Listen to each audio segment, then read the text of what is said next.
Good afternoon, everyone. It is your very best pal, Calvin Brody, and I'm here with another video, our first real installment into the Lanterns Light segment of our program.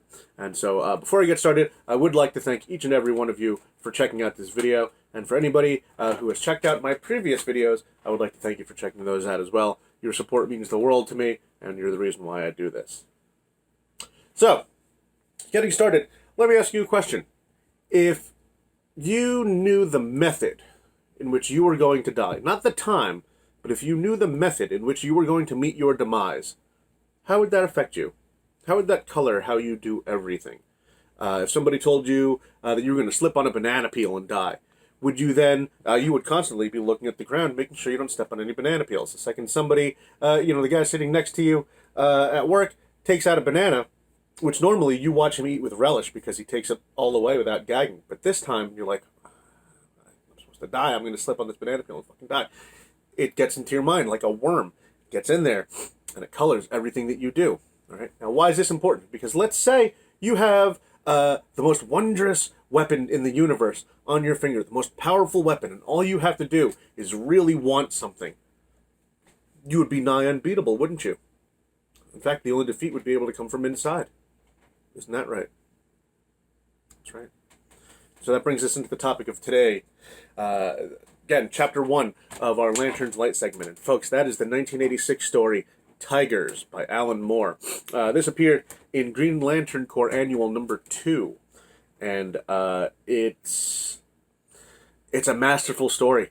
It's masterfully woven. It's fantastic.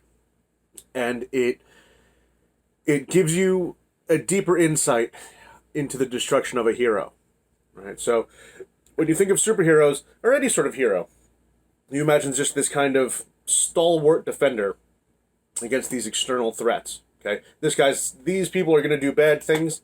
I'm going to stand here between you guys, okay, because I'm your best pal, and these guys, because I'm the defender, right? But what do you do when the threat isn't necessarily an external force, but from your own mind, right? And that's what this covers. It's not a thing, of hallucinations or anything like that. Instead, what it is on paper, it's a very simple story. Green Lantern Abin Sur tracks a crashing spaceship to the planet Ismalt. When he goes down there, he engages in a conversation with a being called Kull, Qull, of the 5 inversions. He used to be one of the leaders, one of the lords of something called the Empire of Tears that used to span 3 galaxies eons ago before the Guardians of the Universe entombed them. And all Kull does is he answers 3 questions. He tells Abin Sur, you can ask any 3 questions, and I will give you answers to them. Abin Sur does. Kull provides those answers, and those answers, innocuous as they seem, color everything that happens in the Green Lantern universe afterward. It's a very, very cool story. It's really worth checking out, and especially because it ends up setting up the events after Green Lantern Rebirth. So again, during Jeff Johns' run with Ethan Van Sciver, I was going to name other people. I can't. Jeff Johns and Ethan Van Sciver are the Green Lantern team, as far as I'm concerned. But from Green Lantern Rebirth through Sinestro Corps War, through Rage of the Red Lanterns, through everything that comes right up until Blackest Night. All of that is influenced by this story that I'm about to talk about, that I'm about to show you. Tygers by Alan Moore. And so I'm going to go ahead. I'm going to try something here. I don't think I've tried to do it with my Superman Annual number 11 video for the Man Who Has Everything, and that didn't quite work out as well as I'd hoped. So we're going to give this another shot now. And what I'm going to do is I'm going to try to zoom into you, and then we're going to zoom out, and we're going to be looking at the comic. And then once that's done, I'm going to zoom out from the comic, and we'll be back to my dopey frog face, and we're going to end this out. So that's it. Stick with me, and we're going to check out all this stuff and see how it goes. So here we go. All right, everyone. So here we are. We're taking a look at the comic here. All right, so here we are. Alan Moore's 1986 Tygers. All right, so again, it starts off with again the origin or the end of Ab and Sur with him crashing, and then we have right down here, okay, and all the way down in his mind he could hear them laughing. All right, so as we move through, damn it, come on. All right, so we can see even right off the bat, just looking at this art, it's the style is strange. It's not what I would normally kind of be on board with. Here's one of those things. It reminds me of like Yellow Submarine, like the tripping out scenes where everything's just like weird. Which this makes sense. Again, it's an alien demon world. Also, I also laugh all the time because of the mouth construct that Abed Sur makes for when the ring talks to him instead of like a voice bubble.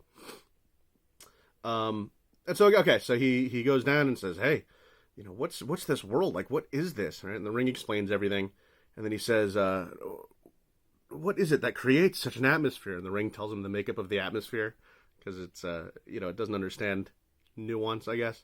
Right, so here is where you first meet some of the aliens of Ismail. Okay, so again, you have like this thing, which is just like a face, and then this kind of bubbling thing.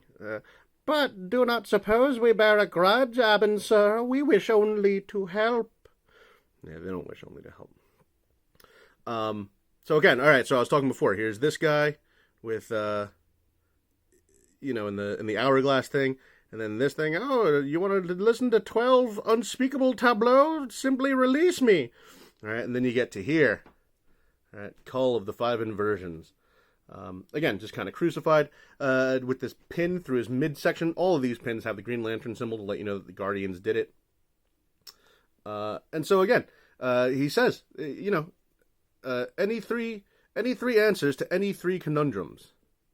And Abin Sur goes, well, it's an intriguing proposition, but you would lie, of course. And he goes, oh, you run that risk, certainly. But as my answers are freely given, it is a small one. Abin Sur says, yes, that is at least true. That, at least, is true. Very well. My first question, where is the vessel that lately crashed here to be located?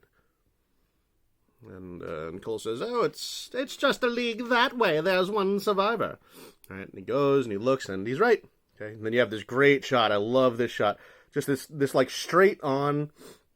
Again, it's horror, but it's not, because it's not scary, but it is unnerving. Okay, you still have 2 more questions, Abin Sur. All right, so he does. I wish to know the direct peril that the future holds for me, simply told and without embellishment. And he goes, well, all right. I mean, I could tell you without embellishment, but if I do, it's going to be you die.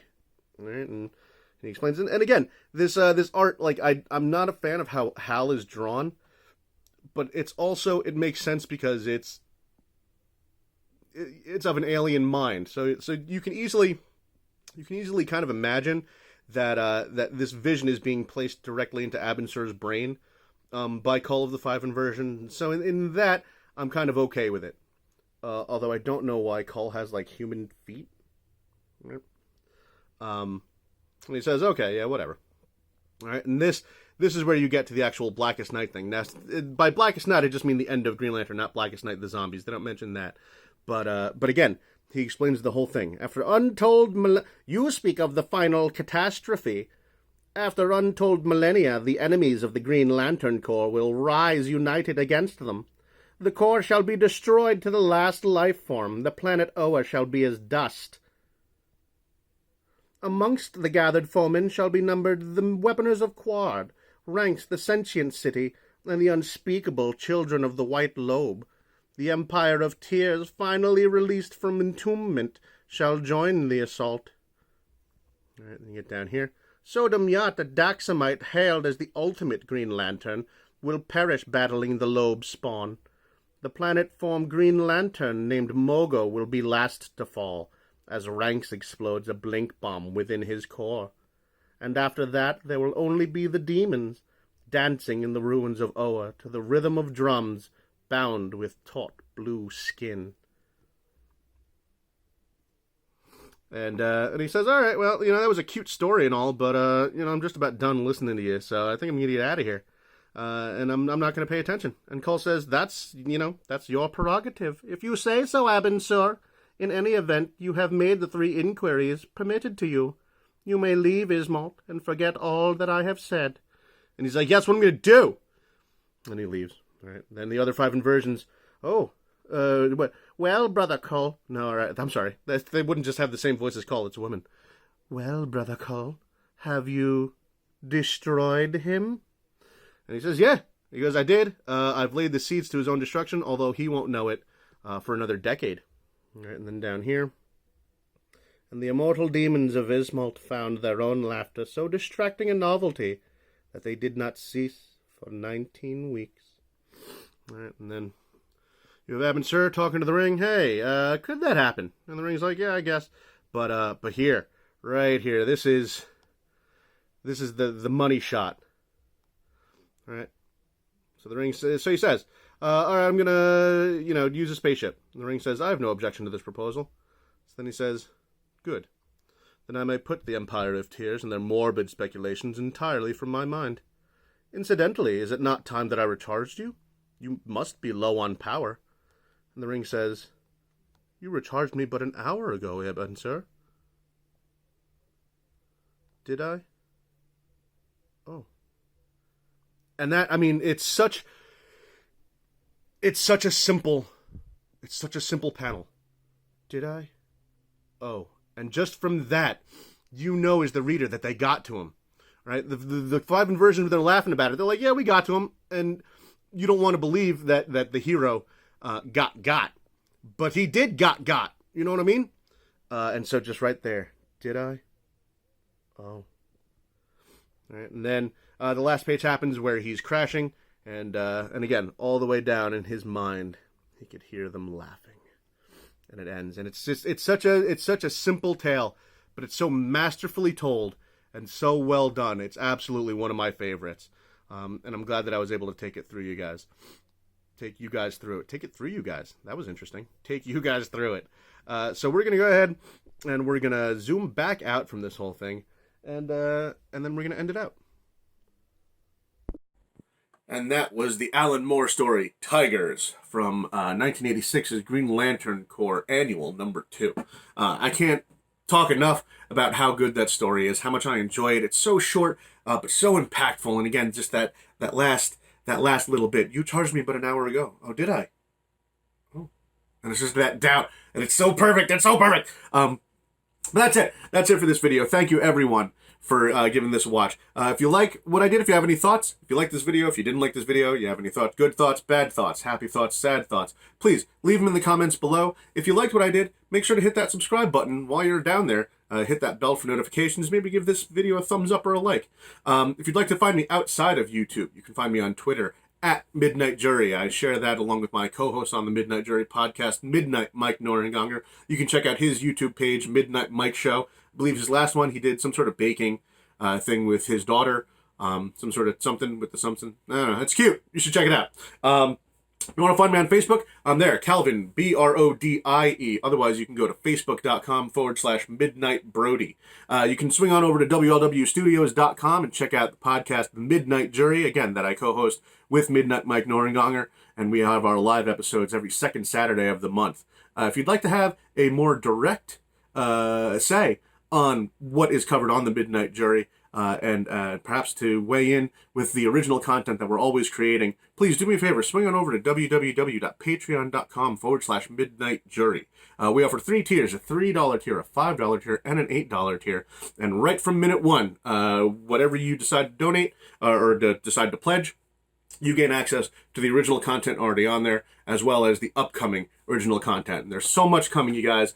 There's a lot. It's a great investment. That's pretty much it. This has been Lanterns Light, actual part 1. I'm going to have another one coming up soon. I haven't quite decided what that's going to be yet, but you can be sure that it's going to be something. And so this has been your very best pal, Cal, and I sincerely hope you all have a great rest of your night. Bye-bye.